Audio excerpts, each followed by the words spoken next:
Alhamdulillah wa salatu wa salamu ala rasulillah wa ala alihi wa sahbihi wa ala amma ba'd. Inshallah, we're going to continue we're going to start fresh after talking about the introduction of the order of this book. Today, inshallah, we're going to go to the beginning of it, and this is very important because before you know the fiqh, you need to know the asl, the origin, and the origin usul fiqh. So if you know usul fiqh, it makes it easy for you to know the fiqh or where the fiqh is originated. So this matn is called matn al-Waraqat. Matn al-Waraqat. It is the beginning for the beginners to know the usul fiqh, which is the foundation of the fiqh. So the order will start with, and this is a sharh. This is a sharh. So first thing is to know the concept of usul fiqh. Usul fiqh are the major principles that are laying on the ground, and the fiqh is coming from them. And the fiqh is the branch. The fiqh is a branch for the usul fiqh. So you cannot keep track of the fiqh till you find an origin, except you will find it in the usul fiqh.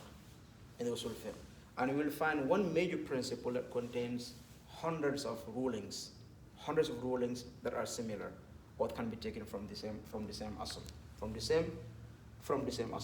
So first, the muallif, he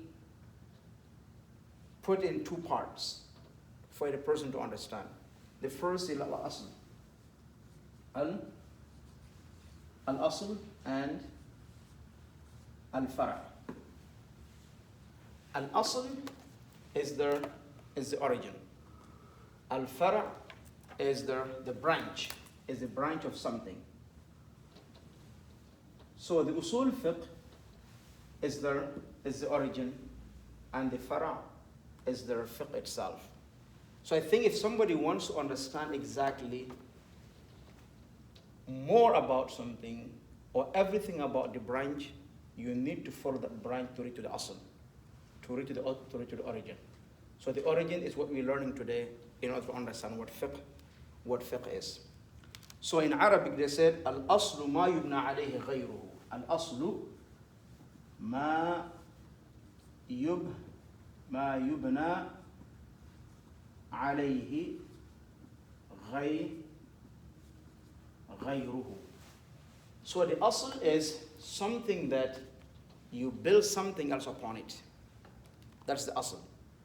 Asl is a foundation for something. Anything that rises has a foundation. And we can call it al-qa'ida also, which is a principle. And jam'uha al-qawa'id. And that's what Allah subhanahu wa ta'ala said in the Quran, وَإِذْ يَرْفَعُ إِبْرَاهِيمُ الْقَوَاعِدَ مِنَ الْبَيْتِ. Remember when Ibrahim was raising the foundation of the Kaaba. So that means that the Kaaba had a foundation before Ibrahim raised it. So it has a foundation. It was not, Ibrahim did not initiate the foundation of it. The foundation was there. So based on that, it was important for Allah subhanahu wa ta'ala to tell us that Ibrahim raised the foundation, raised the building from the foundation. So the fiqh also was built upon the asl, so it rises and it has a lot of branches. So al-far'u ma buni ala ghayrihi. Al-far'u, and I want you to memorize these things. Al-far'u ma buniya ala ghayrihi. Ala ghayrihi. Ma buniya ala ghayrihi. Ma yubna alayhi ghayruhu. So this, if you memorize this tonight, I'll be very happy. Number one is al-asl, which is the origin. So if I ask you in English to give me a definition of an asl that you will never forget, what would you say? Principle. How about another one? How about a foundation? I think a principle can rise, right? But a foundation stays, right? But either ways, a big principle can carry a lot of things. even if it is above the ground, right? And a foundation can be on top of the ground or on the ground, but it will carry a lot of things, right? So the farah, how about the farah? Farah is more likely, is the best to give a farah is a branch. It's a branch. So every branch is built upon something, or it came out of something. So then this is the combination of the fiqh. You go to the asl and you go to the farah. So which one is more important to learn first? The asl, then the farah. Because of the farah needs a lot of information. And at some point, you will not be able to find a proof for the farah.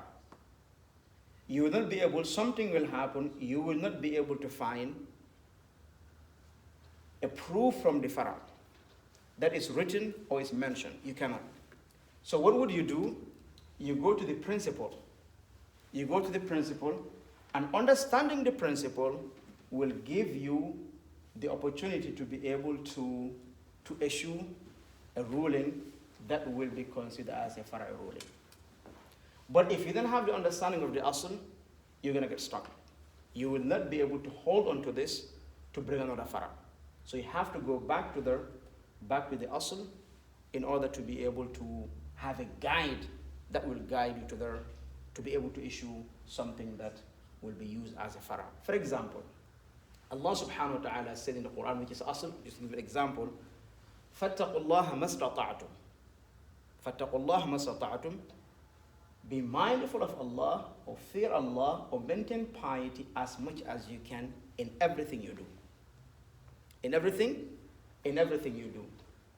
And you come and want to take a shower, for example, or want to take a wudu, for example. The water is very cold for you. You say, you know what, if I use this water, I may get sick. How about I make tayammum?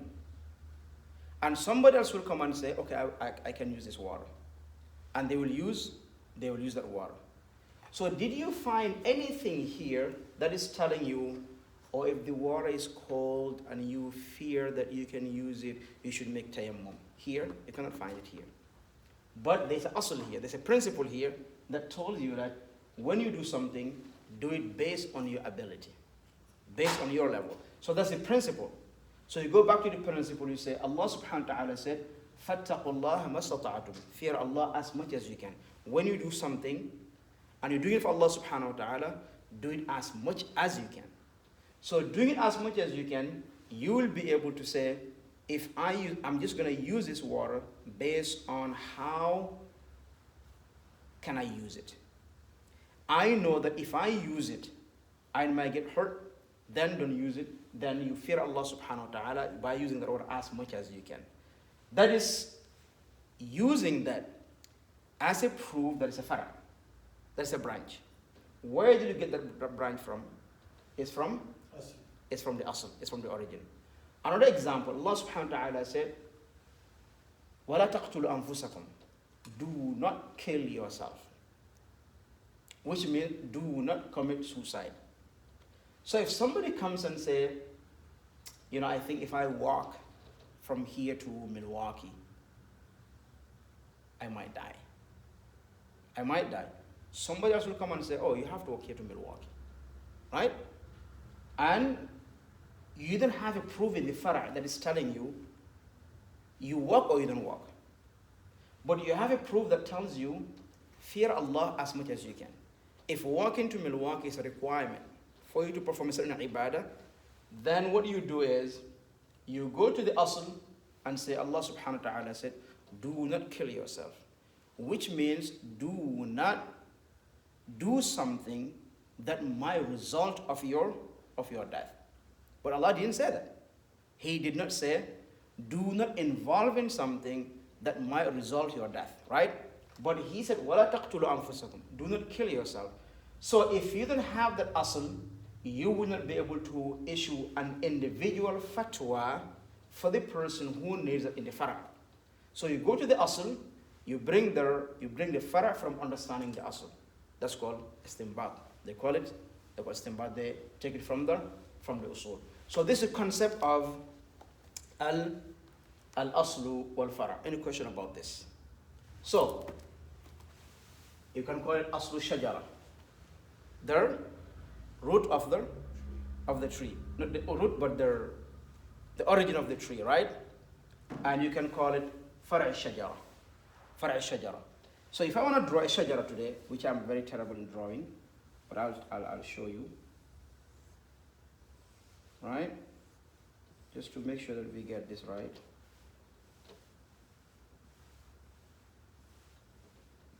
So here, you will find, this is a tree, right? This is a tree, and this is a ground, right? So this is the roots, judhur, right? Where's the asl of the shajar? Where's the asl of the shajar here? 4. Is all this asl? Or is only this asl? 1. The roots. No, the roots? Are the roots the asl? No, the roots are fara. Roots of the house. No, asl. The roots of the house. So we have 3 sections here.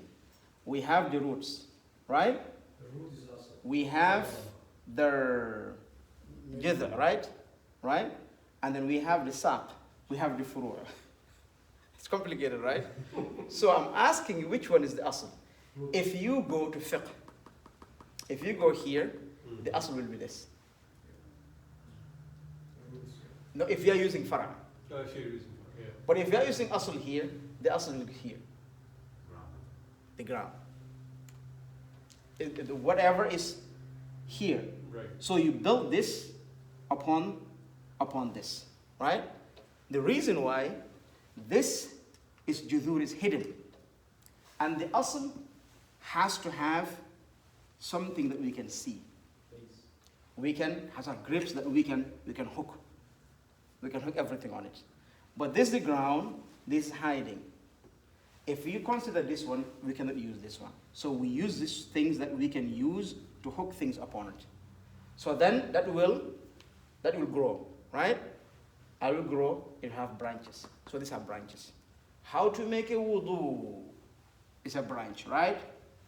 How to make tayammum, it will become a branch, right? Is that the asl? No. They all grow up and they all are taken from here. So all these things, if you use a definition of a principle, then we can use all this as a asl. So all this as the asl, you will be able to come to the asl and take out the rulings, and they're all gonna go this way. They're gonna go this way, and they're gonna be fara'. So that will make you understand the asl and also the furu'. So it can go all the way, but it has to be the same. That can produce, or that can be branched out from the asl, and it become a fara'. So this is, where's the fiqh and where's the asl? So the branches, anything that move from the origin, on a side or on top, can be a leaf. That's what you call fiqh. And the origin is always there, it's origin. But then when we go to the ahkam al-fiqh, the rulings of the fiqh will be having a different definition. And the fiqh will divide it into, for example, you have shurut, right? The conditions, that's in fiqh, right? You will have wajibat, or you will have arkan, that is fiqh, right? And then you will have, for example, wajibat again, and then you have sunan. So this is concerning the fiqh, right? That's concerning the fiqh. But when we talk about the usul, that's what exactly we talk about in terms of separating them to understand them better. Now, let's go to al-fiqh itself. What is fiqh? If I ask, what is fiqh? What is fiqh? And it's not fiqh. It's not, no one in this class can tell me it's fiqh. Okay? It has to be fiqh. This one has to be qaf. Okay? It has to be qaf. It's not a kaf. It's wrong. So it has to be fiqh. Fiqh. Right? So that is something we have to pronounce. So not just teaching you the terms and everything, but I want to make sure everybody in this class will pronounce it perfect. Okay? Because if you change it fiqh, that is another problem. Okay? So what is the definition of al-fiqh? You will hear fiqh, fiqh, fiqh, fiqh, fiqh. As my student, they ask me, what is fiqh? I tell them it's very difficult to explain what fiqh is, but in a different way, in an easy way. Fiqh is معرفة الأحكام الشرعية التي طريقتها الاجتهاد. Right? So the fiqh is to know Islamic rulings that is based on, or the method of knowing that is al-ijtihad. Is al-ijtihad. Al-ijtihad is to strive and understand. Is to strive and understand. If you do not know this, how would you strive to understand? So what it means is that the origin, the principle that we have, fiqh is to come, strive, understand what can we take out from the principle and use it in fiqh, and use it in a day-to-day ruling. That is fiqh. That is fiqh. So somebody may think that, oh yeah, I'm from fiqh. I studied fiqh. Okay, I know the Quran, I know the Sunnah. That is fiqh. No. Fiqh is to reach to a point that you will be able to pinpoint each and every action that is mentioned in the Quran, or is not mentioned in the Quran, or is mentioned in the Sunnah, or is not, to find a ruling for it. To find a ruling for it. And that will be by understanding, or by being able to understand the Asl. That's the reason we'll find differences in fiqh. Differences in fiqh. And somebody may say, oh, that will be a problem, because it has to be based on the Quran and the Sunnah, right? Yes, it cannot go out of the Quran and the Sunnah. But simple example will clear that up is, we may read one hadith, or we may hear one hadith, and we all have different understanding of that hadith. We all have different understanding of what the Prophet ﷺ meant about that hadith, right?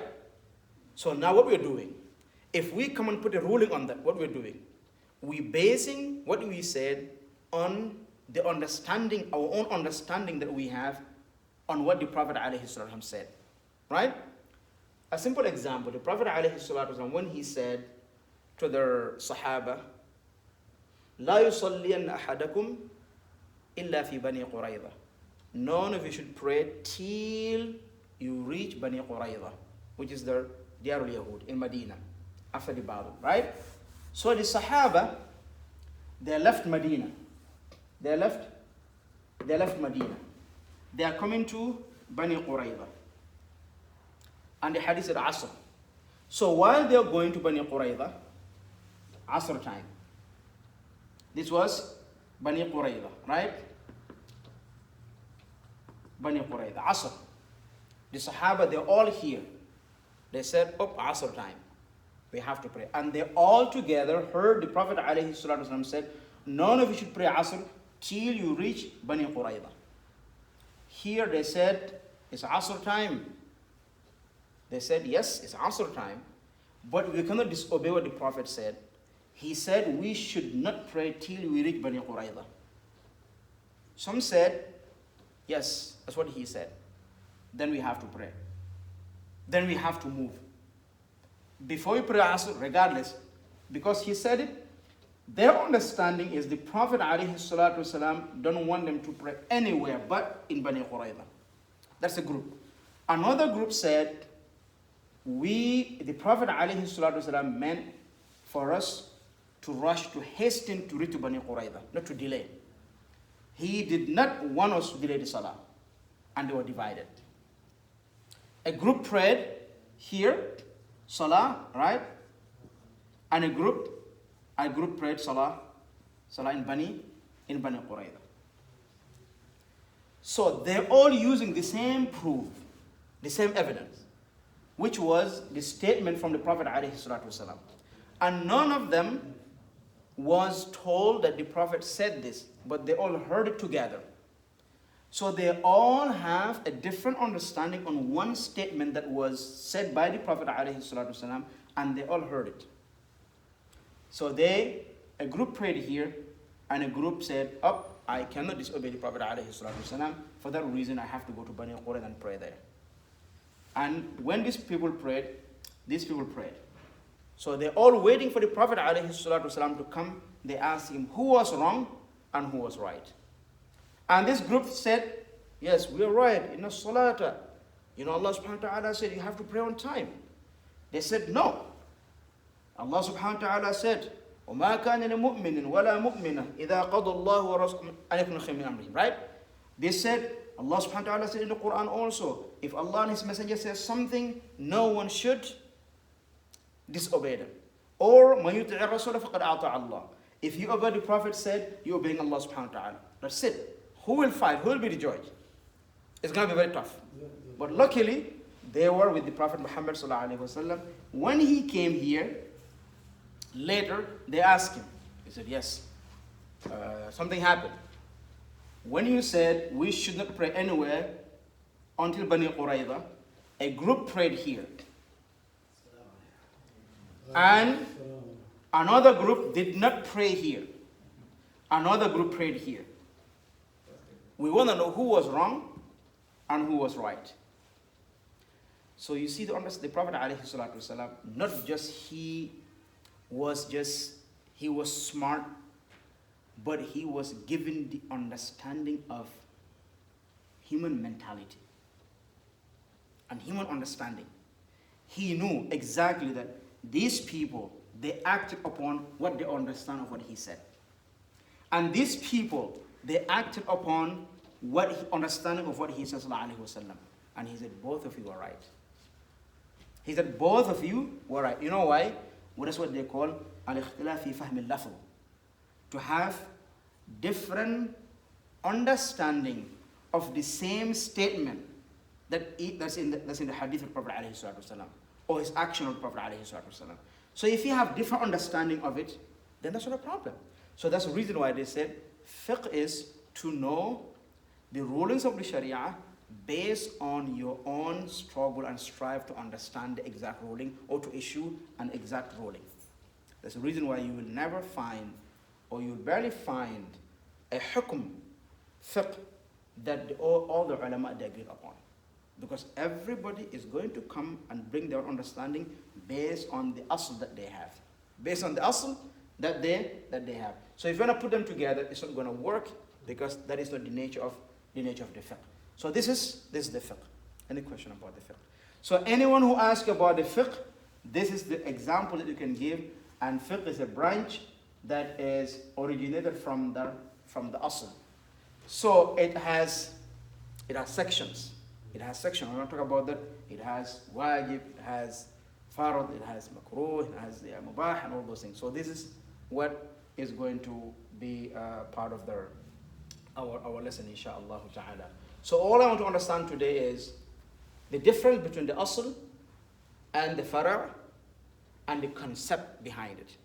The concept behind it is this is built upon this. And this is the mother. So if you understand this, you will be able to carry on with this.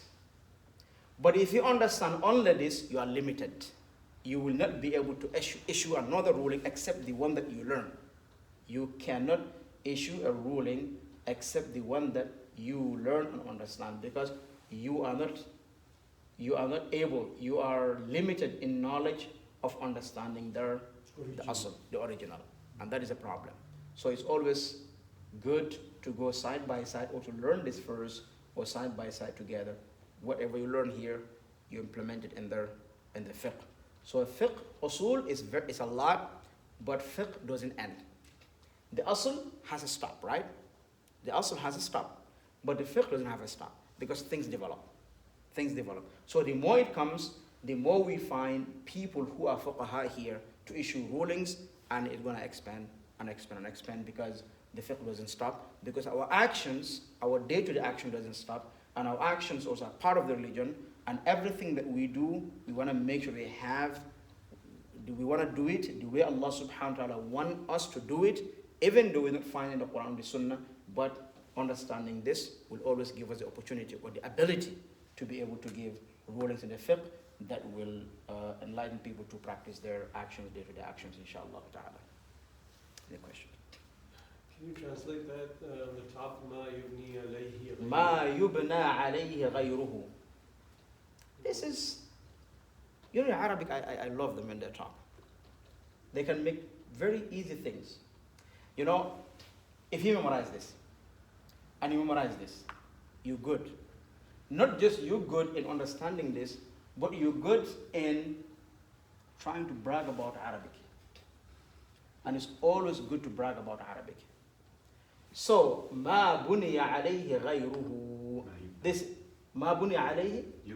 Ma yubna. Okay, ma yubna alayhi ghayruhu. And you can use ma buniya also, right? So, ma yubna alayhi ghayruhu. Ma yubna alayhi ghayruhu. Huh? Both are correct. Ma yubna alayhi ghayruhu. So, ma yubna alayhi ghayruhu. I'm repeating it, right? It's so nice to say it. So, it's something that something else is built upon it. Right? It's something that you build something upon it. Ma yubna alayhi ghayruhu. Anything that is other than this has to be built upon this. That's what it means. Anything, because of this mind is very important here. So it says that anything other than the Asl should be built upon the Asl. Should be built upon it. So, al-fara' ma buniya ala ghayrihi. Fara' is whatever is here has to be built upon something else. Yes. So it's something that is built upon something else that is not this. Right? So asl is something that everything that is not this has to build upon it. Right? And this is everything that is this has to build upon something else. It cannot be the other way around. You cannot flip it. Just like when you say, Ma siwallah alam. Ma siwallah alam. Anything other than Allah is a universe. Anything other than Allah is a universe. If you want to know Allah exactly, just say that definition. Ma siwallah alam. Anything other than Allah is the universe. So that means that everything other than Him is created. By whom? By Allah subhanahu wa ta'ala. So ma siwallahi alam, ma buniya ala ghayrihi. So anything other than Asl, ma yubna alayhi ghayruhu. Anything other than Asl need to be built as origin. Right? And anything else other than this not to build upon it. So actually what he's trying to tell you is, you will never find a fiqh except it's built upon a fara, upon an asl. Yes. You will never find a fara except it has to be, it cannot stand by itself, it's going to fall. So the branch, you cut it off, it falls, right? So anything that is a fara, whether you know it or you don't know it, it has to be upon an asl. So I think the asl is very important. That's why he said, Man hurrim al-usul. Hurrim al-usul. Man hurrim al-usul. Usul is jam'u asl. Usul is jam'u asl, right? Usul. Plural of the asl. Right? So then we can say the fundamentals, right? Or the foundations or the principles. Ibn said if you miss this, you will never reach the other side. You will never reach the other side. Man hurrim al-usul, hurrim al-usul. So you want to reach to fiqh, you want to be a faqih, and you miss the asl, you will never be a faqih. Never. So man hurrim al-usul, hurrim al-usul. You should write that. Man hurrim al-usul, hurrim al-usul. Man حرم الأصول حرم أصول حرم الوصول. So, if you are forbidden to understand the usul, you are forbidden to understand the furu'. You will not be rich. You will not reach to the other side of knowledge.